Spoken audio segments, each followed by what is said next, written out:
This book is called Tell to Win by Peter Guber. This has been a runaway bestseller. It has been on the New York Times bestseller list for weeks, Wall Street Journal list, Business Week list, and so forth, and it is all about storytelling. And before I launch into the book, I do want to make sure that I'm resonating with everybody, because if you think back about meetings that you've gone to, training sessions you've gone to, presentations you've heard, it is my guess that many of you have long forgotten the points that the presenter made, but you always remember the story, okay? You don't remember the point, but you always remember the story. And that is the power of story and what he talks about here. So he begins this book with part one. He said there's no business without story business. It's the story, stupid. And he tells what happened one time when he didn't tell a story. He was trying to get the mayor of Las Vegas to get behind the construction of a minor league baseball stadium in Las Vegas, because Peter Guber had done this many times in small cities, and they're very successful. So he wanted to do this in Las Vegas, and y'all, it is a challenge. I mean, Vegas is a tourist city. Would any of y'all go there to watch a baseball game? Even if you were there, would you go? So it's a challenge. So what he did was, he said, what I'm proposing is huge.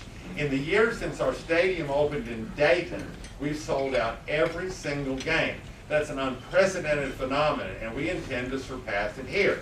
The mayor shot him a cold squint. He said, this ain't Dayton, kiddo. You know, you're talking about Dayton. And he got turned down, and later he comes back and he says, I'd thrown a powerful barrage of raw facts at the mayor.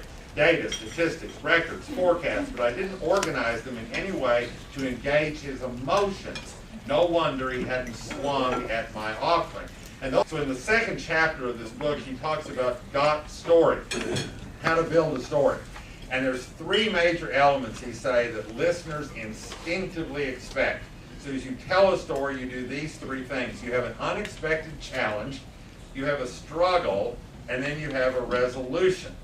The unexpected challenge, struggle, and resolution. And those are the key parts to it. And listen to what he says about these. He says that anybody who's ever read a novel or watched a movie knows that a story that fails to deliver surprise is dead on arrival. The same rule holds for stories told in person to business audiences. The shock value may be as subtle as a shrug or a pang of regret. Not every story needs thrills and chills, but without some surprise, you'll lose your listener. He says, you had me at aha. Now listen to this. This is an interesting way to say this. Your story's moment of truth is the galvanic climax when your awe meets your listener's ha to form that magically unifying aha. Your listener experiences the same thrilling charge of emotion, purpose, and meaning that you felt when you experienced your original story.